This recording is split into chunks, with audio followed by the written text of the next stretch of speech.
about 25 of us that wanted a studio space from our year that were graduating at the same time, and 5 of us decided that we wanted to run a gallery studio space. For me personally, it was to understand what aspects of art I'm interested in, because obviously I'm passionate about it, but I didn't really know if it was within my practice, or maybe the running of a studio space, or maybe the curating.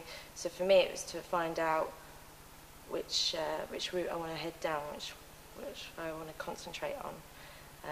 So yeah, it's giving myself an opportunity, personally. Yeah, I think that I'd done internships at kind of Moot and a couple of other galleries, and from that internship, there's only so much you could learn. I didn't feel at this stage of my career it would be worthwhile going off and doing more internships, because I'd just be doing the same thing. Whereas by running the space, I've learned quite a lot in a short amount of time, and it's put me in a position where I've seen it from both sides. I've now decided what I want to go off and do. So I'm quite interested in the theoretical side of it, and the longer I'm here, the more I feel that's the way I'm going to go.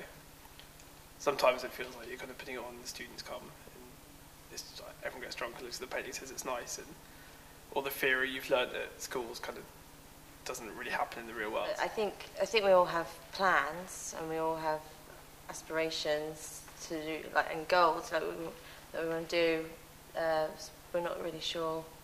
We haven't really talked about it as a group, really, have we? I don't know. So it's an odd one. I do see it as completely a way of setting up my career for the future, and I don't have particular plans to stay here for 3 or 4 years.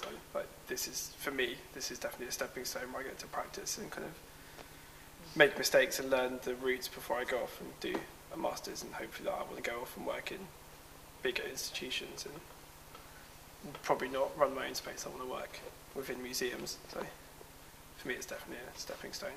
We haven't had any funding yet, and basically we've all got full-time jobs, then this, and it's hard to do your own practice. I've been neglecting it, but I think Beth and Andy seem to be able to do it. Yeah, I think it makes you realise where you want to be within the art world and what you want to do, kind of, because it's such a struggle working full time and running this place. Kind of, Matt and Beth and Andy are very much concentrated on their work and it's showing, whereas I've come to the decision where I don't think I am a practicing artist anymore. I think I want to go off and do curation and project management and run this, and I think possibly that push on your time and having to make such an effort to make work makes you realise, prioritise what you actually want to do in your life and what you enjoy doing and what you don't enjoy doing.